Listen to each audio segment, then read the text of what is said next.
All right, everyone, welcome back to Oculi Rebus. This is your host, the man, the myth, the unlegendary one himself, Mike Ellis, with that Mike Ellis experience. You know, that good old MEE, recording live and in person from the 13th floor. I feel like we're going to go over more news than the actual topic I wanted to go over for today, but this show, you know, the episode is produced by John Solis and is a Yuckfo production. Let's just see what we're going to have going on today, all right? How about that? So the name of this episode is The Democratic Republic. Hold on, wow, I can't even read my own handwriting here. Actually, it's not even handwriting, it's just random letters up there. It's the Democratic Republic of the United States of Americhrome. The Democratic Republic of the United States of Americhrome. That's a mouthful. So, had a busy week this week. Usually try to post today, which is Thursday, which by the time you get, it'll be Friday, October 1st. But had to go out of town for an appointment, and I got a random hole in my leg right now. It's been bleeding. Some have called it a mangina. Thanks, Mikey. So, the Democratic Republic of the United States of Americhrome. In fact, I gotta hope I really remember why. Or I know why I named it Americhrome. I really hope I remember to explain that on the back end of this. So, who's all in? I mean, I hope everyone's all in on the podcast. Actually, I don't. I don't want you all in on the podcast. You know why? Because that would mean that it's a pontification. Actually, that's a better name for the episode. The Pontification of the Democratic Republic of the United States of Americhrome. That's this episode. At least that's the full name of it. We'll go with that. Sounds good. But when you're all in on something, you know, it becomes religion. Now, not necessarily that's not a knock on religion, but when you commit so much to an idea, to a concept, it's viewed as religion in a way. You know, a lot of people talk about, I'm a Buddhist. That's my religion. Buddhism is not an actual religion. People practice Buddhism religiously, though. I think, if I remember correctly, Buddha himself said that he would hate for it to be viewed as a religion. So it's kind of interesting in itself, right? But when you buy into something and you commit to it, you have to be able to have that pause button, that back off. You can't be so overtly committed that you follow it to the gates of hell. And I think that's where we're at with a lot of things in this country right now. So I'll tell you right now, I'm going to talk about BLM, KKK, and some of that stuff a little bit. There's going to be a whole episode on these in the future. I'm almost certain. I can't promise that there would be, but I could more or less promise there will be, more so than there won't be. And I know what I'm going to mention right now is going to go into that episode if I mention it in the future, right? So BLM, Black Lives Matter.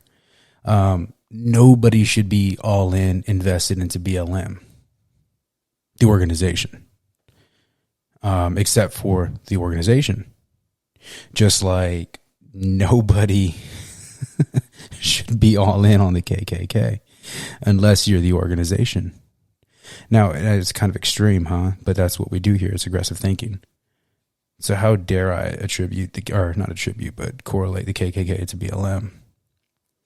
Well, here's the thing. You could be a person who doesn't like, doesn't like. It has and you just don't associate or get along with other races and stuff like that, right? Yeah, you're going to be considered a racist, whatever. But that doesn't mean you support the KKK and what the KKK has done in the past when it comes to, you know, lynching and killing and all that stuff, which nobody should support. The KKK itself shouldn't even support that these days. No, I'm not defending the KKK. It's a piece of shit organization. Just leave it at that. But the organization has to commit to it, right?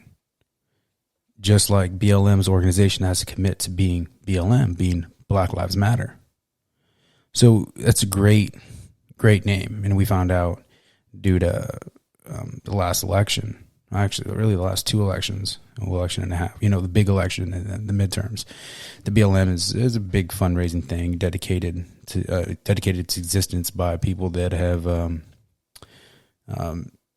admitted to being devout Marxists, trained Marxists, right? And people say, well, that was them. They're not there.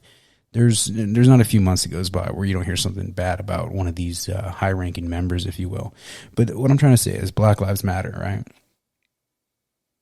But only certain ones. But I have like some letters written right here for like a new name I think is kind of cool. But it's funny because like it's not a BLM. It's not all Black Lives Matter, right? It's just the ones the organization wants to say matter. But it's weird to me because they should all matter, right? And here's why I say they should all matter. Okay, all lives matter, right? Well, I don't even believe that. I don't think all lives matter because you have pedophiles out there. Fuck their lives. You have rapists. Fuck their lives. I can give you more people that I think don't deserve to be here than I think deserve to be here. But you hear about, like George Floyd and all these other people, right? And then people antagonize BLM. And then you have Antifa come out and support them and do all this other rioting and all this other bullshit. And I think the antagonizing is fair to an extent, right? Like you look at George Floyd, dude had a rap sheet, whatever, okay. Dude was pretty much murdered, right? But they come out to his defense because it was, police officers that murdered this guy. But we don't care about the children. We don't care about the women. We don't care about the, I don't even want to say black on black crime because I think that's a cheap shot. But we don't care about it. We don't. We only care about what BLM tells us to care about. And not us as in the people who listen to podcasts, but I mean us as a society, as a general rock being thrown there. And here's the thing. People used to get mad because I used to be like, fuck BLM, right? What are they going to do? Not what are they going to do for me, but what are they going to do for me, right? They're not going to fix the violence that we see in Chicago or LA or New York against these not white communities, right? They're not going to fix the Asian hate. They're not going to fix the Latin American, Mexican, Haitian, Belgium hate. They're not going to fix any other hate. They're focused on identity politics. Now, here's where it becomes interesting about that. Again, you can't be all in. They have to be all in. So I support the idea that Black Lives Matter just as much as I support anybody else's lives mattering. But I'm not going to be all in on it. Because if I'm all in on it, then I'm going to be problematic. Whereas if you're an individual and you say, you know what, I generally support this group, but I kind of disagree with where they're at right now, with what they're supporting and what they're doing. I just don't agree with it. But I support the organization by and large. That's who we should be as people. We shouldn't be upset that somebody disagrees with BLM. We shouldn't be upset that somebody disagrees with any of these activist groups, right? And I'm not going to sit there and calling terror organizations. So that's a whole nother episode, which I think we will do. But you as an individual, you should not support the full spectrum of an organization. I know I'm kicking BLM here a lot, but this is geared towards politics too. But we'll get to that, right? So why can't we and why should they? It should be all Black Lives Matters. It should be a BLM, right? So the ones I have written right here is BACA and BACC. BCAA, excuse me. Got that backwards. All right, BACA just because, what is it? What I think of is Blacks Against Corporation abuse or something like that. Corporate abuse. Because we talk about how America's police it's corporation, right?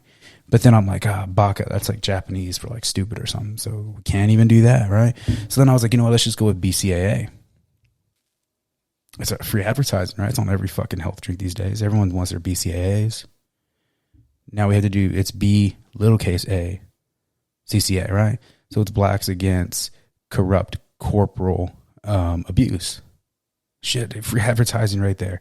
Because what you're doing now is you're not forcing people to sit there and say, Well, why aren't you worried about the kids? Why aren't you worried about the black on black? Because you're identifying that you're only concerned about one facet.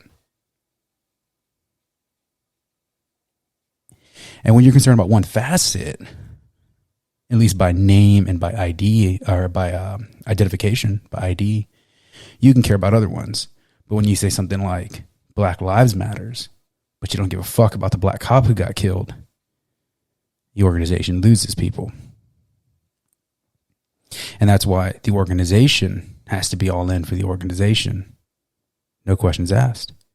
So we shouldn't, I don't say we shouldn't, but because we should, but we can't be too upset if they support a criminal who got killed. Much like I'm not going to be upset that the police union, which I'm not a police union fan, but I'm not upset that the police union fan is grandstanding defending one of its police that may have murdered somebody. It's their fucking job. If the union doesn't protect the police officers don't pay into the union. Police officers don't pay into the union doesn't exist. So they're going to have to support them. Just like BLM should support all black lives, but they don't. So it's been about 9 minutes going over BLM when I told you this about politics. But that's where we're at with politics too. It's just, it's more aggressive to bring BLM out and pull it by the hair and take control of it than it is to try to explain the political side. Because now I think that even if you disagree with me, you're going to be a little bit more in tune with what I'm about to say about politics. I know some of my listeners are Obama supporters, right? Guy could do no wrong. And just like he could do no right to some other my supporters out there. He could do no wrong, he could do no right. I think that's flawed thinking.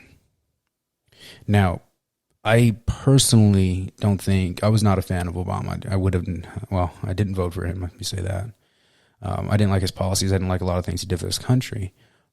But I would always be willing to listen, be willing to educate myself and read a lot of the policy that he was trying to push and a lot of the policy that he did push. I did that. Why? Because I'm not all against. Because we can't be all against. Just like you can't be all for. If you live and die by the Obama sword, guess what? You are the problem. You're more of a problem than Obama is, because at least Obama is himself. Now, granted, yes, I think they're all puppets, but at least he's himself. He's out there at least saying this is who he is. Whereas with you, you're just the uneducated jackass, uneducated voter. Biggest problem in America, uneducated voter. Biggest problem with the Democratic Republic of the United States of Americhrome. It's you, guy. You're the biggest problem because you're all into these politicians. I wasn't a Trump supporter at the beginning, but I liked a lot of what he did. But guess what? I also didn't like a lot of what he did. And that's fine. I have more problem with people that are all in on both sides than I do with people that kind of go back and forth. Because these people go back and forth, they're being real, they're being genuine, they're owning it. Stop thinking so pure. Purest is what kills everything, right? Look at us now. It's right now. We have this huge belief that you got to be pure one way or another. Me, I don't know if I've actually mentioned it, but I always tell people that I'm a constitutional conservative, right? Because I want to conserve the Constitution. Now, that doesn't mean that I was for slavery at any point, because although that was in the Constitution, something else in the Constitution is the ability to change the Constitution. I want to conserve that. I think it's the greatest living document there is. One of the greatest documents, period, ever been created. Now, it's not all original, of course. We kind of cut and paste from a couple of different other books out there, if you will. But, so, why do we do this? Now, with that being said, I can point to a couple of politicians that I've never agreed with. Actually, no, I can't, because they thread the needle too. And we'll get to them threading the needle when it comes to the budget in a little bit. So I want you to ask yourself, I disagree. I've never voted straight ticket. Well, I've never hit straight ticket. Let me say that, because maybe I have. I don't remember every person I vote for. But at least I go through and I look at every single name on there, because maybe I forget an affiliation or something, or maybe I run across somebody that I actually know. Then I'm like, would I vote for this person? I voted for independents, Republicans, and Democrats. Now I definitely lean a little bit more to the right, or a lot to the right, as some of my friends would say. But I'm honest. I know that I'm going to miss a couple of balls when they fly by first base or first base. Well, no shit, I'm going to miss those. Talk about swinging the bat. But that's the thing. I can at least own the fact that, you know what, I've elected to cross both sides, because I'm not a purist. I'm a purist to myself, not to an idea, not to an ideology of politics. If you're a Republican and you think every Republican's good, you're the problem. If you think you're a Democrat and every Democrat's good, you're the fucking problem. Just like if you're a Democrat and you're over here thinking that like a lot of what AOC does is great, you're just probably uneducated. You really are. If you didn't know this, it was American Idol for politics. That's how she got in. It was like her brother or somebody like nominated her. It was fucking American stars from back in the day. That's what got her into office. So we'll take a quick break real quick, and we're going to look at this information I got that's going to lead to the arrest and the prosecution of the Clintons. All right, so if you haven't noticed, I like messing a lot of names up here because I just don't care about the names, right? Somebody's going to get upset one of these days, but I didn't even attempt to write this person's name down. And it's not because I disagree with her or whatever. It didn't matter, right? So this high school student, I think it was like 18 months ago when COVID was becoming the cool kid thing. She went on the internet saying that she had tested negative, but she believed she had COVID, and she kept going and grandstanding and stuff like that, right? And her school, it was from a band trip. She's a band geek. Well, her school went out and kept saying no, she didn't have COVID, yada, yada, yada. A sheriff actually showed up to her house and was trying to force her to remove these posts on Facebook or Instagram, whatever it was. What does it matter if she was lying about having COVID? I mean, was she getting anything out of it? It doesn't appear so. But it went to court, and she won. She won because it doesn't matter if it was real or not. She wasn't profiting off of lying about it. And it looks like she probably did actually have COVID. The test just came back negative. The school was upset because they were lambasting the fact that there was no contamination from this band trip or whatever. But think about that. She was forced to take down something where she said she was sick and that she believed she had COVID. That's like the opposite of the whole AIDS thing, where if you have AIDS, you can't just like not tell people about it, right? If you don't tell people about it, you get in trouble because you're fucking killing people. Well, guess what? If she didn't have COVID, but she said she did, she was at least keeping people safe because they should have stayed the fuck away from her. I know that's weird to me. So The View. If you didn't know, now you know, right? Two of these loons. Coming from me, I'm a wild guy myself. I'm a fucking loon. But two of these loons. Right before Kamala did some things to get where I'm at, Harris, which, by the way, it blows my mind. She talked all that shit about Biden, and then she took the nomination. It tells you it's more about the power and the ideology than it is about being who you claim to really be. Anyways, two of these women, I think that's what they identify, right? I don't know. But anyways, two of these women, I think one of them got called a pig, and she's not identifying as a pig, so she's offended. But two of these women tested positive using a PCR test, I believe. They tested positive for COVID.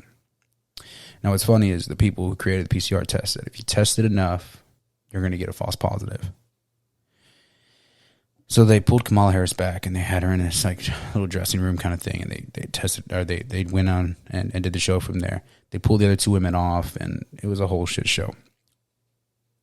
It was a false positive.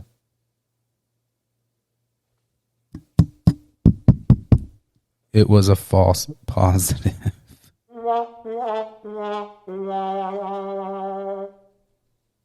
Which is good. It's very good that it's a false positive because, as much as I don't like them, I don't want them to die or whatever the case is. But it's funny because, they're fully vaxxed and they got a false positive. They know it's false positive because they tested again, then it came back negative. I can't do that for my fucking job. If I test positive, I'm there, fuck off for 5-10 days or whatever the policy is at the time. Then I go back and then I retest. I can't just be like the next day, hey, you know what? That was a fucking, that one wasn't good. I think it was expired. I think it was one of those Trump ones. Like, that deserved a clap. But, so I think they're back at work, right? But whatever the case is. But what's interesting is the fact that they had negative, positive, negative, whatever, right? But they're allowed to be like, oh, it wasn't real. And I'm not saying COVID's not real, but they can say it wasn't real. Don't worry about it. And we just, well, I don't say we, because I don't think we do, but we as people in general, we're like, oh yeah, it was fake. They really didn't have it. And I'm just going to keep watching the show because that's what I do every day. That's how stupid we are. So, let's see if I got her name here real quick. Yeah, Anna. I think that one of them, right? I think it's a name. I don't know. So, Don Trump Jr. So it's funny because Anna tried to fire back, and of course everybody like, ooh, and they did this for her. Oh no, they didn't do that. They did. There's a lot of that for her, right? So Don Jr. comes out saying, well, now is the time where we should look at the fact that this is affecting obese people because she's obese. And I've said this on the podcast before. If you want to be a fat, lazy fucking American and get COVID and die with or without the vaccine, that's a you thing. Be healthy. Like, healthy people generally don't die from things like this. Does it happen? Sure, right? I think that you're going to see... I mean, we've already seen more obese and more people living unhealthy. This is not an attack against obese people. But if you're obese, lose some weight, try. Now, I get it. Sometimes you can't. You get thyroid problems, all kinds of shit. I get it. Whatever. Excuses are a dime a dozen. Live a healthy life. Eat healthier. I'm going to do an episode on that for sure the next couple of weeks.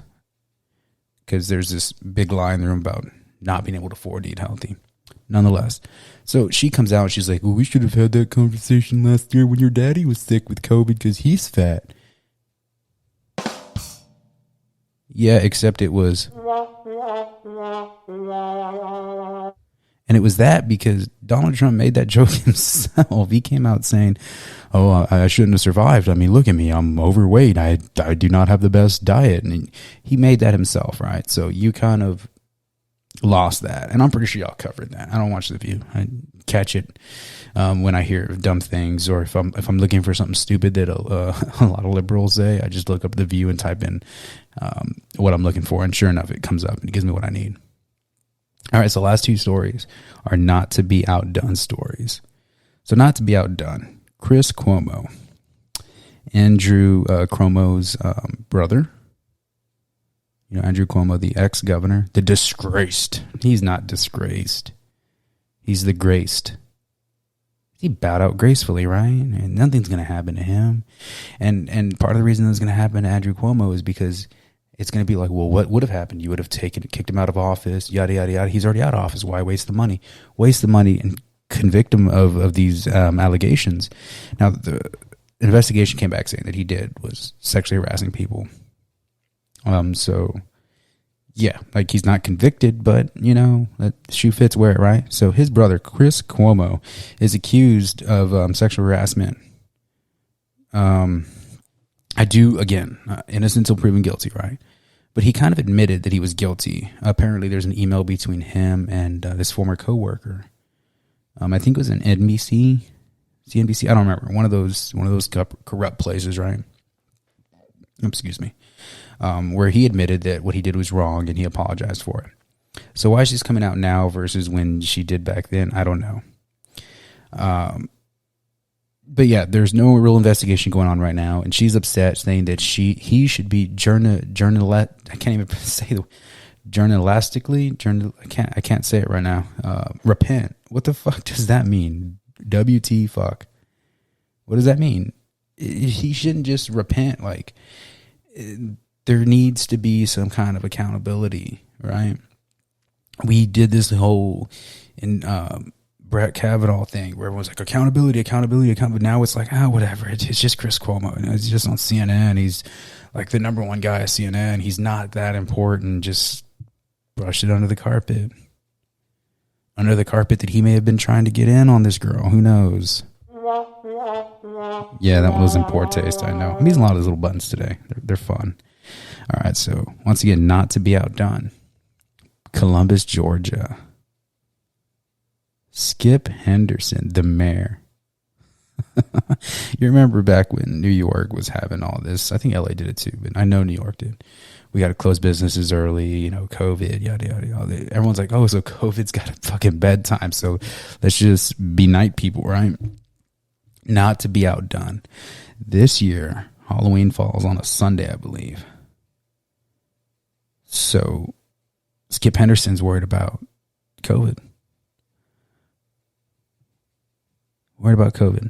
So he's recommending that we celebrate Halloween and do our trick-or-treating with the young kids on Saturday the 30th from 5 to 7 to prevent COVID. That's all I got. I don't even want to make fun of that because it makes fun of itself. It sounds stupid. Hey, so you don't get COVID this year, we're going to go ahead and party, but we're going to do it between 5 to 7. I guess the sun's still kind of out, going down because it's fall. But that's it. I don't know how to make fun of that. I'm sorry. But in typical fashion, I can go on and on, but it's time to move on. So, I know I said I was going to talk about the budget. $3.5 trillion. What does that have to do with being a purist? Okay, I know. Republicans have raised the debt ceiling. Democrats have raised the debt ceiling. And Dumbo can fly, even though elephants can. I know. We can go on and on about who's done it, who hasn't done it, and who did you support a shutdown under this administration? Did you support it? Nobody cares. We're talking about now, right? And I think I supported one of the shutdowns, and it was one of the Republican ones. I can admit that. I haven't supported any of the Democrat ones yet, right? So as of this recording, we've staved off a government shutdown at least till December. So here's the purest issue that I have. The administration, the Obama, well, that was a pure accident. But hey, if Nancy Pelosi can sit there and say, well, this Obama make better America, bring back whatever the heck she said, if she can say it and get away with it, I can say it too, right? But now if you're in the Biden administration, right, specifically his inner circle, then you have to support him like all the time. That's what you have to do. Like look at Jen Psaki, like Jen, whatever her name is. She's got to kind of support him every single time. She's the press secretary, right? She can't be like, well, I think he's stupid this day, whatever, however she wants to word it, or she wouldn't word it, but you know what I mean? So the inner circle has to support it, right? The inner circle of Biden clearly wants his 3.5 trillion, which is be closer to estimate to 5 trillion. They really, really want this. That's fine. Let them want that. That's like Trump and his inner circle wanting some shit. And people being like, why do you want that? Well, because I'm in Trump's inner circle. I have to want it. They kind of have to. Again, they're part of that organization. Nancy Pelosi's part of that inner circle. She's part of that organization. Chuck Schumer's part of that organization, part of that inner circle. You know who's not? Manchin. Manchin's not. I can't remember. Another female. She's also not. But honestly, there's a lot of these congressmen and senators and congresswomen, sorry, who are not in that inner circle, but they're fucking acting like it. Now, there's an issue with the Republican Party. I'm going to say this right now before we get into it because I want to contradict myself, even though I'm admitting that, but it's a little bit different. All right, so stand by your party and help. But you don't always have to stand by them. The Democrats are fantastic at it for the most part. Republicans are fucking terrible at it. They will be upset that There's $2 discretionary fund for a homeless kid somewhere. That'll become a big deal, but nothing else will, right? Nothing breaks Democrats' shield. They will, man, they stick together. Republicans can't. Libertarians can't. It's my way or the highway. Democrats are like, oh, we're on the same highway, I think, but they don't really argue that. And so when it comes to the budget, though, what we have is all this extra money being earmarked for all kinds of things. A lot of like social programs, a lot of like the Green New Deal stuff and everything. Here's my issue with budgets. A budget is not designed to start making new things, right? We should have a balanced budget amendment. Plain and simple. You fund the things, you fund the programs that are law. You don't put new laws into the budget. That's part of my biggest issue with it. So let's get a couple things out real quick. All right. Number one, there's a lot of talk about, well, we're going to default on the debt. We can't do that. That's not a thing. Well, I mean, I guess we could, but it's not a thing. And here's why it's not a thing. We don't just, when the government shuts down, we don't just stop collecting fucking taxes, right? The debt gets paid every month. We don't miss debt payments. But apparently this time we were going to. It's all talk. It's all talk. Talk is cheap. Don't believe it. We'll just use small numbers, right? Out of the $10 that Congress makes, $3 goes to the debt every month. That's the law that happens. They don't just stop taking taxes. They're telling you that because they want you to think that the Republicans are about to ruin the full credit and honor of America with its AAA credit rating. Even though we didn't give a shit about California losing theirs, and they're one of the biggest in the world, one of the biggest economies in the world. We need to fuck about that, right? But here now we care, right? Whatever. So that's out of there. And then I saw like the Atlantic and Huffington Post, right, talking about how like, well, the president could use the 14th Amendment. No, that's not how that works. The 14th Amendment had to do with the Civil War and how we had to pay those debts and everything. It's completely. I'm not a constitutional scholar, but I can read. Read it, guys. Read it. It's there. 14th Amendment. Just look at it. It doesn't relate. It doesn't. I looked it up. I was like, that sounds stupid. It doesn't sound like it's going to work. But what we have right now is all these politicians. We got to vote for it. We got to vote for it. We got to vote for it. Some are coming out here because, well, I like this program. And well, that fucking program shouldn't be in there. But you know what? We'll leave your program in there because you're going to leave my program in there. And if I leave my program in there and you leave your program in there, we have to leave Nancy Pelosi's program in there, which is $200 million to a fucking park in her district. Fuck off. You see the problem that we have? It's not a Democrat thing. It's not a Republican thing. It's an all of them thing. They do it every time. But here's the thing. When Trump was president, I was against more spending. I was. Now, when it came to the budget and when they were trying to do it, we haven't even had a fucking budget in years. If you didn't know that, we haven't had a budget in years. We just have continuing resolutions. That's all we have. And that should be illegal. I mean, it might be actually. Just Congress don't give a shit. Who are they going to see themselves? But nonetheless. So when Trump did it, it was like, well, where are we going to get this money from? He was like, easy, take it from this organization. Fuck them, right? You could be upset about that, sure. But it wasn't like a new batch of money. Now, there was a lot of that. Absolutely, there was a lot of that. Don't think there wasn't. There was. But this time, there was something really interesting here. Really interesting.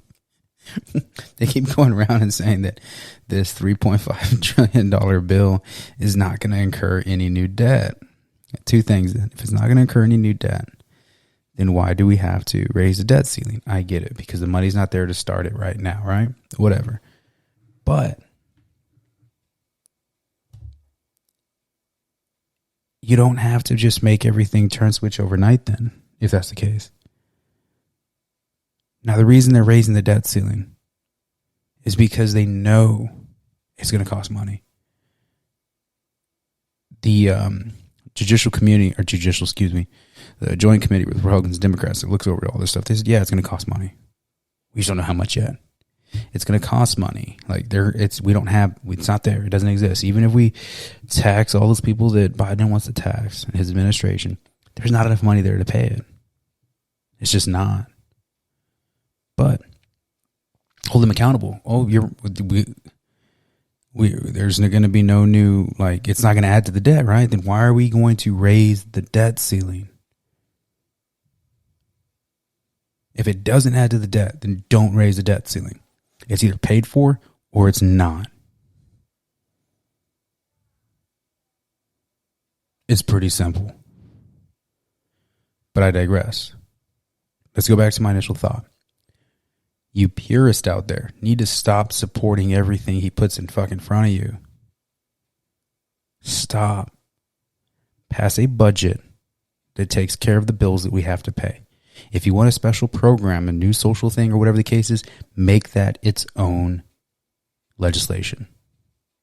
Your legislatures, right? Legislate. Instead, what you're looking at is a Congress that's going to get like 2 bills passed. Probably in 2 years. Two big bills passed in 2 years. The infrastructure bill and this budget. And then next year will be another budget. And then another budget. It's crazy because they're not passing any other fucking laws. But they are. They're in the budgets. They're in there. Right now they're looking at trying to figure out why I'm spending $600 on something. Maybe I'm buying a fucking TV. Fuck off. They're worried about it because they think they're missing tax money. This January was just commenting on something today. They're going to start looking at Venmo, Cash App, and all that stuff. And I'm like, that's crazy, because now you're insinuating that Americans are criminals. That's what you're doing. And here's why. You're supposed to claim it on your taxes if it's an income, right? Maybe it's not an income. Maybe it's really not an income. You ever think of that? But they want to make sure, they want to micromanage our money. They want to look at it. They can control it. They control us. And same thing with a lot of the pandemic stuff. Like, yeah, you can get on board with losing a little bit of freedom for a little while. But where does that line stop? I've said it many times before. But that's where we're at right now. We have a budget. We have an administration that is cramming this down everyone's throats. And we have 2 Democrats that are standing up against it right now. One of them is Manchin, and the other one I can't remember. I wish I remember her name. She deserves a little bit of pat on the back. Manchin, a Democrat, came out saying, I support a $1.5 trillion budget. That's a lot of money, but guess what? It's not 3.5. He slashed that in half. And then some. And it's funny because when Donald Trump was trying to get all this other crap pushed through, you heard Democrats like Nancy Pelosi saying that we cannot be burdening our children of the future. Oh, we can burden the children now because it's our plan. And it's not going to really raise the debt. We're going to raise the debt, but not because of the spending that's out of control that we're doing. This is because of stuff that Trump made laws, and now we have to do it. Well, then unmake them laws. I don't give a fuck. You have the power. That's the other thing, too. They have 50%. Now, if you levy a new tax, you need a supermajority. But you could pass a budget with 50%. That's all you need. And you got it, guys. You got it. You have that power, Democrats, but you don't. You have the power, but you don't. And here's what I mean by that. You have the power because legally you can do it. But legally you don't have the power because you need a fall guy. And the fall guy is always very eloquently stated. What's the term they use? Oh, by the way, I didn't have any notes for the second half of the show. What's the term? Bipartisan. Well, this is a bipartisan budget. So it's okay. Because it's bipartisan. You know what you need to make bipartisanship? One motherfucker from the other side. Now it's bipartisan, right? By definition. Bi-party. Bipartisan. 2 parties. Think about that. It's not about a shutdown that they could have averted. And they did avert. It's not about raising the taxes, even though it is. It's about in 4, 8, 10, 12, 16, 20 years when everyone's like, why are we so poor? Why are taxes so high? You're going to have somebody like AOC who's still in fucking Congress for 30 fucking years. Well, it was that bipartisan bill that we passed way back when. Actually, no, she wouldn't blame it. She'd blame something else. But that's what it's going to be. It's going to be bipartisan. You know, they spent $5 trillion in new spending. But it was bipartisan. Like, both sides agreed. They thought it was right. Because you can say that. You don't have to give the voting record. You don't have to say that it was 48 or 50 Democrats and one Republican. You don't have to say that. You don't. You get away with saying it was bipartisan. Now, up front, you will hear things, especially now, right? Because history is written in the future about the past. Now, it's supposed to be written in real time, but that's not the truth. Not anymore, at least. But what you'll see on CNN and stuff like that, mostly on party lines. Well, no shit. But in the future, when we realized it was a bad thing, well, it was bipartisan. We softened the blow. And that's where we're at, right? So I looked over the show notes, which, like I said, I had one word, budget, for the second half of the show. But let's talk about the Pontification of the Democratic Republic of the United States of Americhrome. The Pontification, again, because I think that we're playing religion with politics. As far as buying in, that's what we're doing. Now, we are a democratic republic. Everybody knows that. Well, not everybody. A bunch of idiots don't know that. But we are. We are a democratic republic. The United States, for lack of better words, that's our corporate name, right? United States. But Americhrome. That's the utopia that I talk about, is Americhrome. It's all shiny and it's all polishy. It's not supposed to be that way. That's why the name of our country is not the Democratic Republic of the United States of Americhrome. It's America. It's not Americhrome because it's not supposed to be pretty. If it was pretty, you would never have any issues. You would never have to be like, well, I disagree with this person. You would just agree, one side party politics. Both sides would always agree. You'd have 100 senators voting for the same bill and all agreeing, but you don't have that. Because we're not pretty. We're not chrome. There's rust. We're chink, but we're a good metal. So we're not pretty. We're not supposed to be pretty. So stop thinking that we are. And also stop trying to be pretty about it. Own it.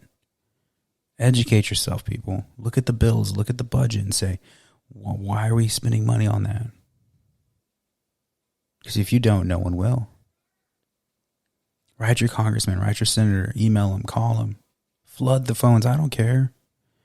You don't have to worry about wasting your minutes.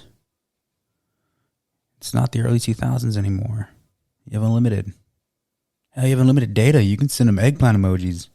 Well, eggplant pictures. That's the innuendo eggplant, by the way, if you didn't catch that. No, don't do that. Sexual harassment. It's uncalled for.